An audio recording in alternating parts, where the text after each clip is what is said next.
तो सबसे पहले आप लोग ये क्वेश्चन देखिए। ये क्वेश्चन आपसे आज एनटीपीसी एग्जाम 28 जनवरी को शिफ्ट 1 में पूछा गया था। और अभी हम लोग यहाँ पर डिविजिबल से रिलेटेड जितने भी क्वेश्चन आपके पेपर में पूछे गए हैं, वो सारा क्वेश्चन को इस वीडियो में हम लोग करने वाले हैं। क्योंकि मैंने अभी पिछले 3-4 दिनों में देखा है कि काफ़ी ज़्यादा क्वेश्चन आपके डिविजिबल से रिलेटेड क्वेश्चन आपसे पेपर में पूछे जा रहे हैं। तो अभी मैं आपको सारे टाइप के क्वेश्चन दिखाऊंगा जो भी आपके अभी तक पेपर में पूछे जा चुके हैं सेकंड फेज में। ये आप देख सकते हो, कल भी पूछा गया था, परसों भी पूछा गया था। हालांकि यहाँ पर मैं बात करूँ, अगर पूरा नंबर सिस्टम से अगर मैं बात करूँ ना, तो एक ही शिफ्ट में 5 से 6 क्वेश्चन तक आपके पेपर में पूछ लिए गए थे। ठीक है, जिसमें आपका एलसीएम एचसीएफ सारा क्वेश्चन को मिला के। तो अभी मैं आपको डिविजिबल से रिलेटेड जो भी क्वेश्चन आपके पेपर में पूछे गए वो मैं आपको दिखा देता हूँ, ताकि जिनके भी आने वाले दिनों में पेपर है तो एक बार आप लोगों को बेसिक सा आइडिया लग जाए। ठीक है, तो मेरी कोशिश यहाँ पर यही है कि मैं आपको हर टाइप का क्वेश्चन दिखा दे रहा हूँ जो आपके पेपर में पूछे गए हैं। कुछ एक्स्ट्रा भी आपसे जो पूछा जा सकता है वो भी मैं आपको बता दूंगा वीडियो में। ठीक है, चलिए पहला क्वेश्चन को देखिए। और वीडियो हो सकता है थोड़ा बड़ा बन जाए, बाद बाकी मैं यहाँ पर हर एक चीज आपको समझाते हुए चलूंगा। ठीक है, चलिए पहला क्वेश्चन क्या बोला है कि कितने 3 अंकों की संख्या ऐसी है जो 7 से विभाजित होने पर प्रत्येक मामला में शेष 3 आए। यानी how many 3 digit number are such that when divided by 7 leaves remainder 3 in each case. ये आज के पहले शिफ्ट में पूछा गया था।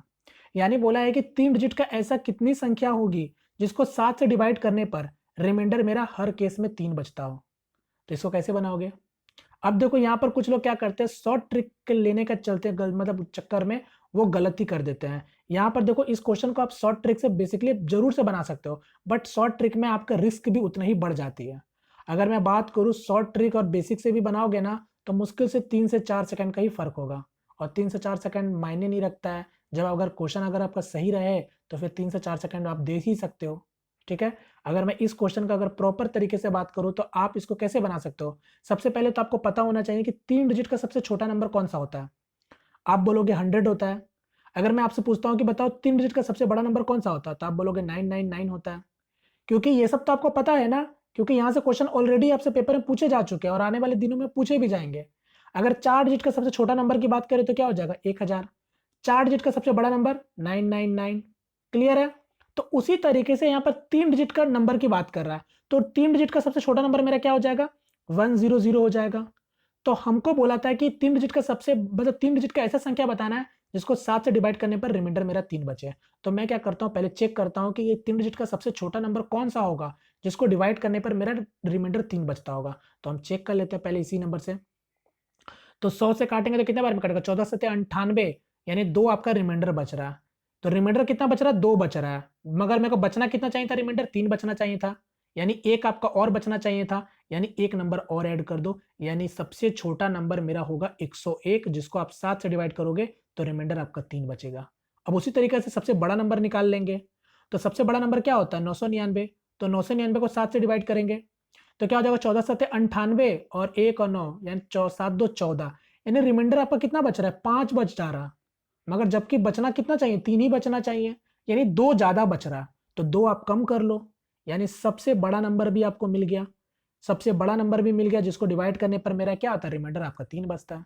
अब आप बस देखो, सबसे छोटा नंबर भी मिल गया और सबसे बड़ा नंबर भी मिल गया, तो बस खत्म। यही तो था आपका क्वेश्चन।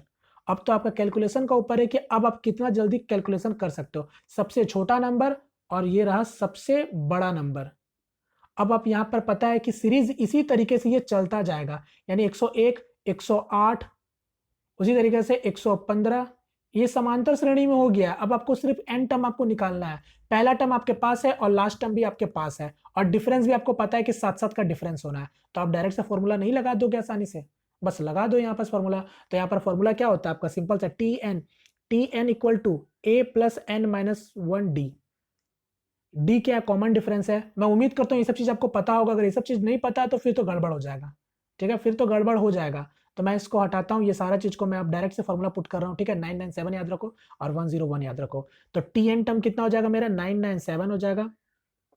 फर्स्ट टर्म आपका 101 हो गया। एन माइनस 1 यानी एन ही निकालना है हम लोगों को, और कॉमन डिफरेंस 7 का है। तो 101 लेस करेंगे तो कितना हो जाएगा, 7 से एक जाएगा 6 और 9 और 9 से एक जाएगा 8, 896। ये हो गया एन माइनस 1 7। 7 से काट देते हैं तो कितने बार में कट जाएगा, 12 सत्ते 84 और 8, यानी माइनस वहां चला जाएगा तो प्लस 1, यानी एन का वैल्यू कितना आ गया 129। यानी टोटल आपके 129 नंबर होंगे जिसको आप 7 से डिवाइड करोगे तो रिमाइंडर आपका हर केस में 3 बचेगा। तो आंसर हो जाएगा 129। क्लियर?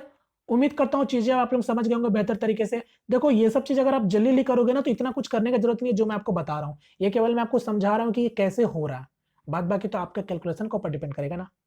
चलो नेक्स्ट क्वेश्चन की बात करते हैं। नेक्स्ट क्वेश्चन देखो फिर से फर्स्ट ही शिफ्ट में पूछा गया था, बोला था यदि ये संख्या अगर 6 से पूरी तरह विभाज्य है तो a का मान बताओ क्या होगा। अब यहां पर आपको डिविजिबिलिटी रूल पता होना चाहिए, जैसे कि अगर ये नंबर आपको 6 5 7 3 2 1 a, ये नंबर 6 से डिवाइड हो रहा है, तो मैंने क्या बताया था अगर ये नंबर 6 से पूरी तरह से डिवाइड हो रहा है तो इसका मतलब इसके जितने भी गुणनखंड होंगे वो सारा से आपका ये नंबर डिवाइड होगा। अब बस इन्हीं दो का मदद से हम लोग a का वैल्यू निकालेंगे। अब आपको यहाँ पर डिविजिबिलिटी रूल पता होना चाहिए, तो टू का डिविजिबिलिटी रूल से अगर हम लोग पता लगाएंगे तो टू का डिविजिबिलिटी रूल क्या बोलता है कि लास्ट डिजिट आपका आपका क्या होना चाहिए, सम संख्या होना चाहिए, या फिर जीरो भी हो तो काम चल जाएगा। यानी ए का जगह पर क्या हो सकता है, जीरो हो सकता है, 2 हो सकता है, 4 हो सकता है, 6 हो सकता है, 8 हो सकता है। क्लियर है? यानी मेरे को अभी पूरा जस्टिफाई नहीं हो पाया कि कौन ए का वैल्यू होगा। अब 3 का हेल्प लेंगे, 3 का डिविजिबिलिटी रूल क्या बोलता है, नंबर का सम 3 के मल्टीपल में होना चाहिए। यहां पर आप अब सभी नंबर का सम कर लेंगे, 6 5 11, 11 7 18, यानी खत्म कर दो 18, क्योंकि 3 से डिवाइड हो रहा है तो उसको हटा देते हैं पहले। 3 2 5 और 5 और 1 6, ये भी खत्म हो गया। यानी ए अब आपका देखो 3 का पूरा सब सेटिस्फाई हो गया, यानी ए का वैल्यू आपको समझ आ रहा है। यानी ए का वैल्यू जीरो तो कभी नहीं हो, हाँ जीरो हो सकता है, ए का वैल्यू जीरो हो सकता है क्योंकि ए का वैल्यू जीरो रख दोगे तो 2 से भी कट जाएगा, 3 से भी कट जाएगा, मगर 2 तो कभी नहीं होगा, और ना तो 4 होगा और ना तो 8 होगा। यहां पर 6 भी ए का वैल्यू हो सकता है। अब देखो यहां पर क्वेश्चन में आपसे कुछ और भी पूछा गया होगा कि ए का सबसे छोटा वैल्यू बात कर रहा है या फिर ए का सबसे बड़ा वैल्यू होना चाहिए, या फिर जो भी आपको ऑप्शन में जो आपको दिखे, दोनों तो होगा नहीं, आपका जो भी आपको ऑप्शन में दिखे तो वही आपका आंसर हो जाएगा। बात समझ गए? या फिर क्वेश्चन में ही बोल दिया जाएगा कि ए का मैक्सिमम वैल्यू लेना है, मैक्सिमम, तो मैक्सिमम वैल्यू क्या हो जाएगा, 6 हो जाएगा। क्लियर है ये सब चीज? उम्मीद करता हूं चीजें सभी लोग समझ आ पा रहे होंगे। चलो एक क्वेश्चन ये देखो, कल 27 जनवरी में सेकंड शिफ्ट में पूछा गया था, ये भी क्वेश्चन अच्छा है, केवल क्वेश्चन को घुमा दिया गया है और टीसीएस अभी यही कर रहा है, क्वेश्चन को घुमा घुमा के पूछ रहा है। यहां पर देखो कुछ लोगों का थोड़ा ये था कि मतलब कंफ्यूज थे। क्या बोला गया था क्वेश्चन में, नॉर्मली मैं समझा देता हूं। बोला तो गया था कि नॉर्मली कि 5 से डिविजिबल ऐसे कितने डिजिट होंगे, मतलब 5 से डिविजिबल ऐसे कितने नंबर होंगे जो 3 डिजिट के लार्जेस्ट नंबर और 4 डिजिट के लार्जेस्ट नंबर के बीच में आते हैं। बात समझ आ रहा है मैं क्या कहना चाह रहा हूं? यानी सिंपली अगर मैं बात करूं, यहां पर जितने लोगों ने कमेंट किया था उसमें मैं क्वेश्चन यही समझ पा रहा हूं। नॉर्मली बोला क्या गया था, चाहे 4 डिजिट की बात करें चाहे 5 डिजिट की बात करें, कुछ भी बोले कैसे बनता है ये समझ लो। बोला गया था कि 5 डिजिट का सबसे बड़ा संख्या तो ये होता है, और 4 डिजिट का सबसे बड़ा संख्या ये होता है। इनके बीच में जितने भी नंबर आएंगे वो उसमें से बोला था कि कितने, इनके बीच में ऐसे कितने नंबर आएंगे जो 5 से डिविजिबल होता है। ठीक है, इन दोनों के बीच में ऐसे कितने नंबर आएंगे जो 5 से डिविजिबल होता है, ये क्वेश्चन आपका पूछा गया था। तो आप देख सकते हो ये नंबर बड़ा नंबर हो गया और ये सबसे छोटा नंबर हो गया 4 डिजिट का, मतलब 4 डिजिट का सबसे बड़ा नंबर, 5 डिजिट का सबसे बड़ा नंबर। तो इनके बीच में नंबर कौन कौन सा आ रहा है देख लेते हैं। 9 से 9 जाएगा 0 0 0 0 9, यानी इन इन नंबरों के बीच में आपसे पूछा था कि 5 इन नंबरों के बीच में कितने 5 के मल्टीपल होंगे या फिर डिविजिबल होंगे। तो बस आप इसको क्या कर सकते हो, 5 से डिवाइड कर दो डायरेक्ट, बात खत्म। यानी टोटल 18,000 नंबर होंगे। ठीक है, टोटल 18,000 नंबर होंगे जो 5 के डिविजिबल में होंगे, बात खत्म। अब क्वेश्चन में चाहे छोटा नंबर की बात करें चाहे 3 डिजिट का बड़ा नंबर की बात करें, कुछ भी बोला गया हो, बनाना ऐसे ही था आपको। समझ गए ये चीज आप लोग? चलो अब इस वाले क्वेश्चन को देख लो, ये भी क्वेश्चन आपका ऑलरेडी पूछा जा चुका है। यहां पर आपसे क्या बोला गया है कि 6 डिजिट का सबसे लार्जेस्ट नंबर और 6 डिजिट का सबसे स्मॉलेस्ट नंबर के बीच में डिफरेंस बताओ। तो ऑलरेडी सब क्वेश्चन पूछा जा चुका है। तो 6 डिजिट का सबसे लार्जेस्ट नंबर ये हो जाएगा और 6 डिजिट का सबसे स्मॉलेस्ट नंबर ये हो जाएगा, इसी का अंतर निकाल लो, हो गया, बात खत्म। क्लियर? चलो एक ये टाइप का देखो, यहां पर क्या बोला, 4 अंकों की बड़ी संख्या ज्ञात कीजिए जो 6 12 18 से विभाजित होने पर 5 शेषफल बचे। अब देखो ये क्वेश्चन में काफी लोग कंफ्यूज होते हैं। देखो मैं बताना क्या चाहता हूं, अच्छे से समझने की कोशिश करना। क्या बोला था, 4 अंकों की बड़ी संख्या की ज्ञात करने बोला था जो 6 12 18 से विभाजित होने पर 5 शेषफल बचता है। अगर मैं क्वेश्चन में इतना काट दूं और आपसे मैं पूछूं कि बताओ ऐसे नंबर बताओ जो आपका 6 12 18 से डिवाइड होने पर रिमाइंडर आपका 5 बचता हो, तो आप कैसे निकालोगे? तीनों का एलसीएम ले लोगे, क्या हो जाएगा, 36 हो जाएगा। अब उसमें 5 ऐड कर दोगे, यानी आ गया 41। और यानी ये नंबर मेरा क्या हुआ, जो मेरा ये नंबर छोटा, सबसे छोटा नंबर हुआ जिसको हम लोग इन तीनों से डिवाइड करेंगे तो मेरा रिमाइंडर हर केस में मेरे को 5 ही मिलेगा। ये हो गया। मगर क्वेश्चन में ध्यान दीजिएगा, क्वेश्चन में आपसे बोला था 4 डिजिट का सबसे बड़ा नंबर होना चाहिए, 4 डिजिट का सबसे बड़ा नंबर होना चाहिए। तो अब अगर मैं बात करूं, अगर इसका तरीका की बात करूं, तो इसका एक फॉर्मेट होता है। फॉर्मेट क्या होता है मैं बता देता हूं। 4 डिजिट का सबसे बड़ा नंबर, यानी अगर मैं बात करूं तो 36 आपका एलसीएम आया था, 36 इंटू के प्लस 5। चूंकि आपको पता होना चाहिए कि इसके मल्टीपल में कोई भी नंबर ले लो, इसके मल्टीपल में 36 के मल्टीपल में कोई भी नंबर ले लो और उसमें 5 आप जोड़ देना, वो सारा नंबर क्या होगा आपका 6, 12, 18 से डिवाइड होने पर शेषफल आपको 5 ही प्राप्त होगा। बात समझ गए। मगर अब आपको 4 डिजिट का सबसे लॉन्गेस्ट नंबर, सबसे बड़ा नंबर की बात कर रहा था, तो यहां पर आपको के का वैल्यू रख रख के चेक करना पड़ेगा। अब चूंकि मैं बता दूं के का वैल्यू आप पहले 1 रखोगे, तो 1 रखने से तो आपको पता है मिनिमम वैल्यू मिला आपको। अब उसी तरीके से एक पहला मेथड होता है कि आप के का वैल्यू चेक करते जाओ, उसके नियर अबाउट पहुंचो किसी भी हालत में, तब जाके आप बता पाओगे कि के का वैल्यू एग्जैक्ट क्या होगा। अब दूसरा तरीका की बात करूं, ये इसको और कैसे जल्दी कर सकते हो, तो दूसरा तरीका आप लोग नोट डाउन करना। आपको पता है मेरा एलसीएम निकला 36, मैं क्या करने वाला हूं, अब मैं उसको हटाता हूं। आपको पता है 4 डिजिट का सबसे बड़ा नंबर कौन सा होता है, 999 होता है।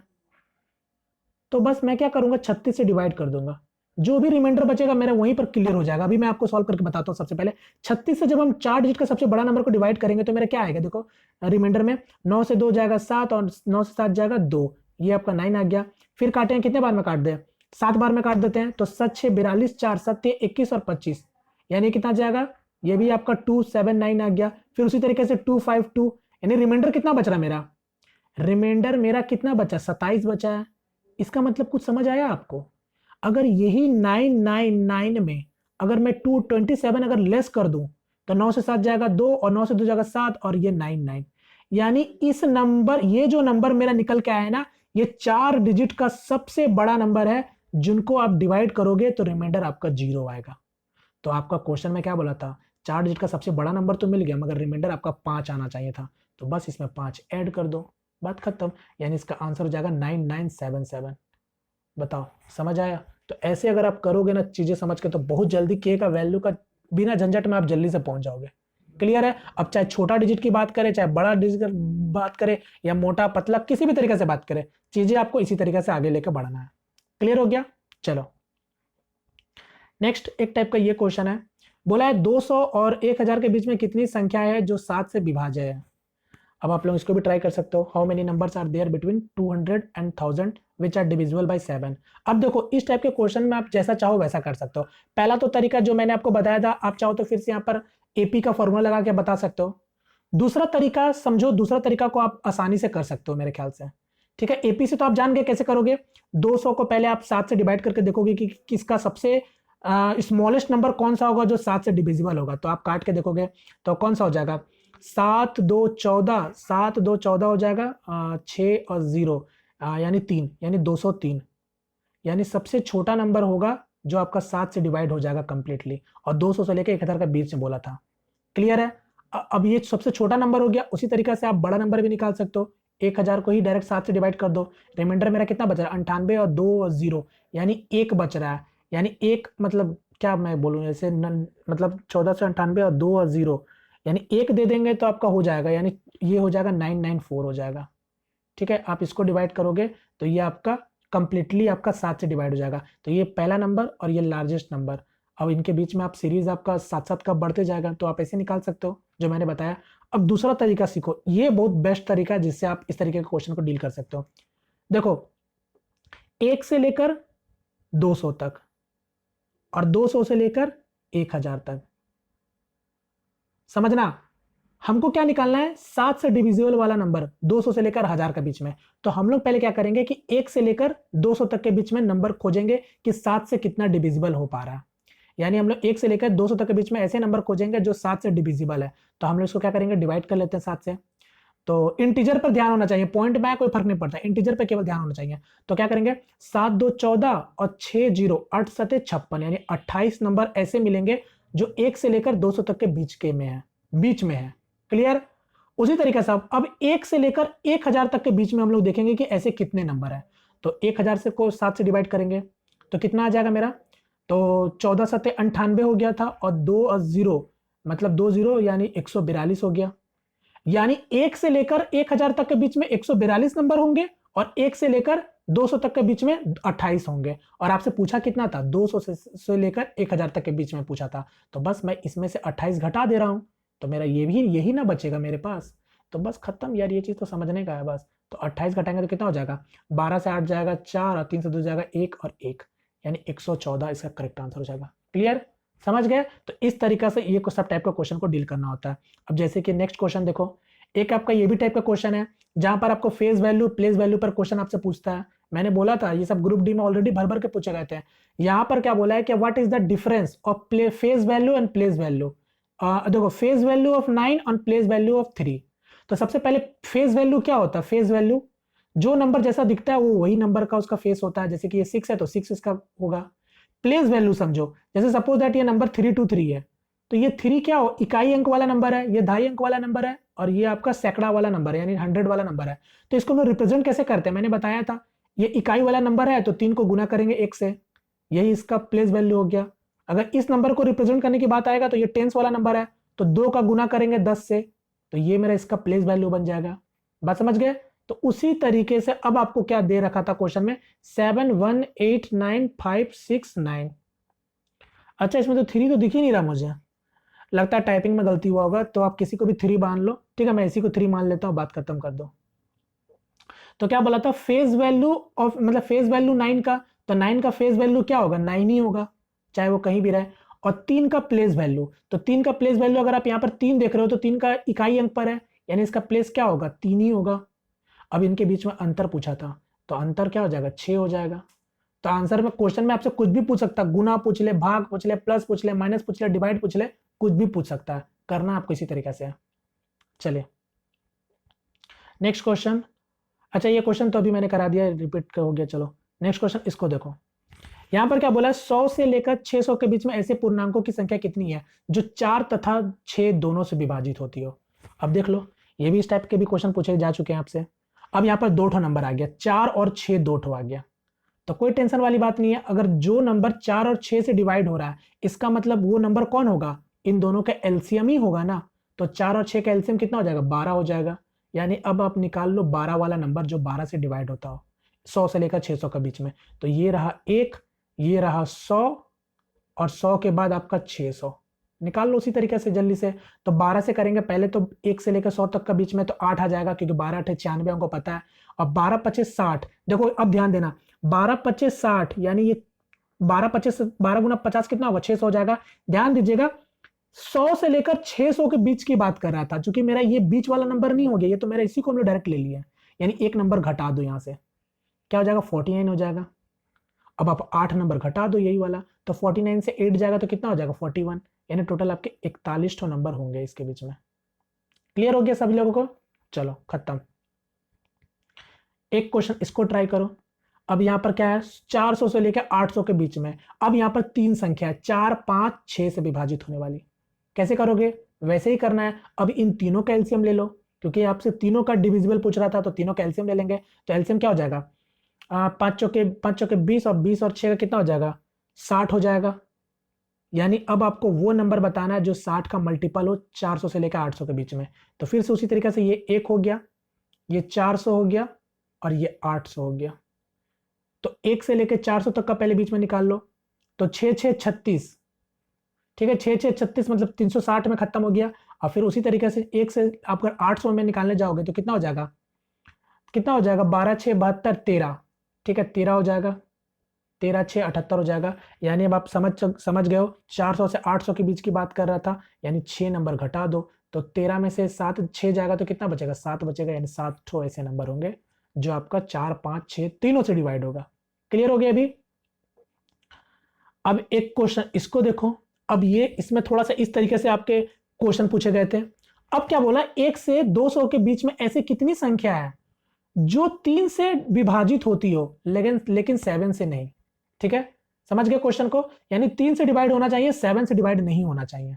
तो सबसे पहले अब कैसे करोगे यहां पर भी, तो 1 से लेकर 200 तक के बीच में सबसे पहले तो आपका ध्यान होना चाहिए कि टोटल ऐसे कितने नंबर होंगे जो 3 से डिवाइड होते हैं। तो आप 3 से डिवाइड कर लोगे तो कितना आएगा, मतलब 3 से काटोगे तो 6 6, यानी 66 नंबर ऐसे आएंगे जो 3 से डिवाइड होता होगा।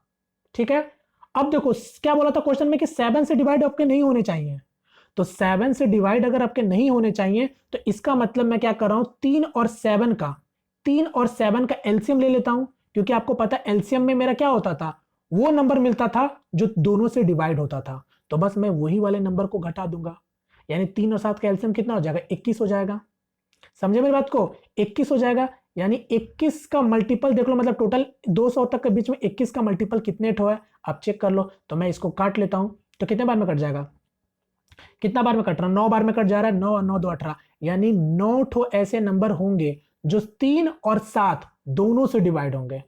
अब आपको पता है 3 से अगर सिर्फ अकेले की बात करें तो 66 नंबर होंगे ऐसे, और 66 में ऐसे भी नंबर होंगे जो 7 से भी डिवाइड हो रहे होंगे। तो मैं ये वाले नंबर को बस घटा देता हूं, तो इसका कॉमन मेरे को नहीं चाहिए। तो 66 में से 9 घटा देंगे तो कितना बच जाएगा, 57 बच जाएगा। बस यही करना था क्वेश्चन में, यानी टोटल ऐसे आपके 57 नंबर होंगे जो सिर्फ और सिर्फ आपका 3 से डिवाइड होते होंगे। क्लियर है, चलो अब एक क्वेश्चन इसको देखो, इस तरीके से भी क्वेश्चन आपके पूछे गए थे। ये फेज 1 में इस तरीके से क्वेश्चन पूछे गए थे। यहां पर अब सम आपसे निकालने बोला था, what is the sum of all natural number between 100 and 400, यानी 100 तथा 400 के मध्य सभी प्राकृतिक संख्याओं का योग बताओ जो 13 से विभाज्य है। अब यहां पर कैसे बनाओगे, तो यहां पर अब आपको समांतर श्रेणी का फॉर्मूला जो मैंने बताया, अब आपको वहां पर यूज इसका लेना पड़ेगा। तो अब यहां पर आपको पता है, पहले तो आपको फॉर्मूला अगर मैं बात करूं, ठीक है, फॉर्मूला की बात करूं तो क्या होता है आपका formula, n/2 first term plus last term, ये पता है कि नहीं पता है। या फिर अगर मैं डायरेक्ट से भी एक और फॉर्मूला होता है जहां से आप डायरेक्ट n निकालोगे, जैसे कि अगर मैं बात करूं यहाँ पर क्या हो जाएगा, n/2 2a प्लस n-1d, ये भी फॉर्मूला होता है आपका सम ऑफ n टर्म का। चूंकि मेरा ध्यान यहाँ पर नहीं है, मेरा ध्यान है कि सबसे पहले हमको निकालेंगे कि 100 से लेकर 400 तक के बीच में पहले कितनी संख्या है, पहले मैं ये देख लेता हूँ। 100 से लेकर 400 तक के बीच में तो 1 और ये 100 आ गया, सम तो कर ही लेंगे हम लोग आसानी से, और ये 400 आ गया। तो 1 से लेकर 100 तक में 13 से कितना नंबर जाएगा, 13 7 91, और 400 तक में जाएंगे तो 13 तिया, यानी ये 30 नंबर मिल जाएगा। अब यहाँ पर 7 घटा देंगे क्योंकि इनको 100 से 400 तक के बीच की बात कर रहा है, तो कितना हो जाएगा, 23 नंबर मिल जाएगा आपका। यानी टोटल 23 नंबर होंगे जो आपका क्या, जो आपका 13 से डिवाइडेड होंगे। तो हमको n मिल गया टोटल। अब मैं क्या करता हूं, मैं फर्स्ट टर्म और लास्ट टर्म बस निकाल लेता हूं, बस बात खत्म। 23 नंबर मिल गया, ध्यान दीजिएगा ये 23 तो आपका n है। पहला नंबर कौन सा होगा, तो 100 से हम डिवाइड कर लेंगे, तो क्या होगा, 13 बार में तो कटेंगे नहीं, 13 8 104, चलो मिल गया सबसे छोटा नंबर। सबसे बड़ा नंबर की बात करेंगे तो 400 को डिवाइड करेंगे तो ये तो मिल ही गया था, 390 मिल गया था। ठीक है, यानी ये अब इन्हीं नंबरों के बीच में आपको सम निकालना था जो भी इसके सीरीज में मल्टीपल में रहेंगे। तो ये मेरा पहला नंबर हो गया और ये मेरा लास्ट नंबर हो गया, बस फॉर्मूला लगा दो। अभी तो मैंने बताया ना n/2, क्योंकि फर्स्ट टर्म भी मिल गया, लास्ट टर्म भी मिल गया, और n भी हम लोगों ने निकाल लिया। तो n क्या हो गया मेरा, 23/2 हो गया, और first term plus last term यानी पहला टर्म और लास्ट टर्म जोड़ दो, मैं डायरेक्ट जोड़ दे रहा हूँ, 4 एकम 4 और 9 और ये 4। ठीक है, तो मैं इसको सॉल्व कर लेता हूँ, 2 से काट देता हूँ तो 24 24 2 48 और ये 7 गुना 23, ये मेरा सम हो जाएगा सभी नंबरों का। तो इसका आंसर ये हो जाएगा 7 या 21, यानी यूनिट डिजिट में मेरा जो भी 1 होता उसका आंसर जाता। क्लियर है, तो इस तरीके के भी क्वेश्चन आपके पेपर में पूछे जा चुके हैं। समझ लो कैसे करना है, एपी का बस फॉर्मूला याद रखो ना, आपको कुछ और करने की जरूरत नहीं है। अब यहाँ पर मैं कुछ चीजें आपको और बता देता हूँ जो आपके फेज 1 में पूछे गए थे। जैसे कि आपको यहाँ पर ये पता होगा, sum of first n natural number, इसका फॉर्मूला पता होगा, यानी पहली n प्राकृतिक संख्याओं का योग निकालने आपको आता होगा। सम ऑफ फर्स्ट, ये सब बस एक बार आप लोग रिवाइज जरूर कर लेना। Sum of first n natural number क्या होता है फॉर्मूला, n+1/2। उसी तरीके से sum of square of first n natural number, sum of square of first n natural number, यानी पहली n प्राकृतिक संख्याओं का वर्गों का योग। तो इसका भी फॉर्मूला जरूर से देख लेना आपका, क्योंकि पेपर में ऑलरेडी क्वेश्चन बन चुका है। फॉर्मूला क्या होता है, n+1 2n+1/6। उसी तरीके से sum of cube of first n natural number, sum of cube of first n natural number, तो ये भी देख लेना एक बार, बना नहीं है, जरूर से बन भी सकता है, कोई बड़ा बात नहीं है। तो क्या होता है आपका पहली n प्राकृतिक संख्याओं का घनों का योग, तो क्या होगा फॉर्मूला इसका, मैं इसका यहाँ लिख देता हूँ। तो होता है आपका क्या n+1, सॉरी ये तो मैं यहाँ, ठीक है चलो यही लिख देता हूँ, ये हो गया n और ये आपका बाय 2, ये इसके पावर में 2 हो जाता है, ठीक है। तो ये इसका फॉर्मूला हो गया n+1/2 और उसके पावर में होल क्यूब 2 है, ठीक है। तो ये आप तीनों फार्मूला जरूर से याद कर लेना, यहाँ से क्वेश्चन ऑलरेडी पूछे जा चुके हैं। तो जो भी क्वेश्चन था मेरे सामने मैंने आपको दिखा दिया अपने तरफ से, जो भी आपके इस तरीके से क्वेश्चन आपके पेपर में पूछे गए थे, ठीक है। तो अब मैं बोल दूं जिनके भी आने वाले दिनों में है तो जरूर देखो इस तरीके के क्वेश्चन आपके पूछे जा रहे हैं, हर शिफ्ट में पूछा जा रहा है, ठीक है। ऑलमोस्ट मैं देख रहा हूँ हर शिफ्ट में पूछा जा रहा है। अब मैं उम्मीद करता हूँ चीजें आप लोग बहुत बेहतर तरीके से समझ चुके होंगे। तो चलो यहाँ पास मैं फिलहाल वीडियो वाइंड अप करने से पहले मैं एक क्वेश्चन दे देता हूँ ताकि आप लोग मुझे इसका आंसर कमेंट करके बता देना, ठीक है। तो चलिए, उम्मीद करता हूँ फ्रेंड्स ये सेशन आपको पसंद आया होगा। पसंद आए तो प्लीज वीडियो को लाइक करके अपना सपोर्ट जरूर दिखाइएगा, और चैनल पहली दफा है तो प्लीज चैनल को सब्सक्राइब जरूर कर लीजिएगा, ठीक है। तो मिलते हैं फ्रेंड किसी नेक्स्ट वीडियो में, तब तक के लिए जय हिंद, जय भारत।